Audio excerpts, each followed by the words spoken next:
Vəsi. Çıx da da. Yosun patlayır.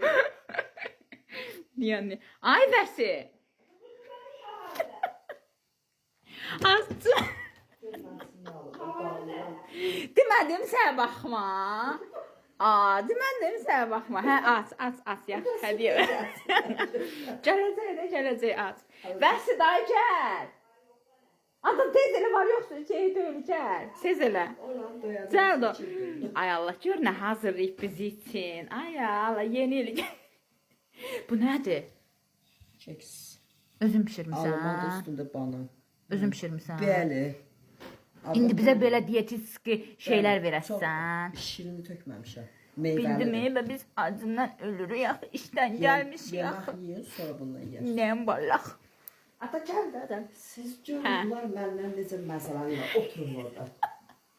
Mən indi bu pisdən belə görməyim. Aha. Hə, nə diyor? Aç da aç. Arvad oldu.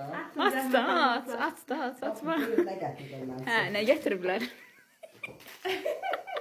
Bilərsən. Az evdə qav yurdu. Masada. Sonra daha. Aha.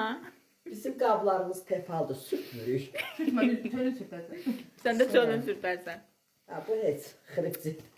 Deməli. Bu da diyetiski. Təbii ki. Sən bizə dietetik yeməklər pişiribsən. Dürü. Hazır.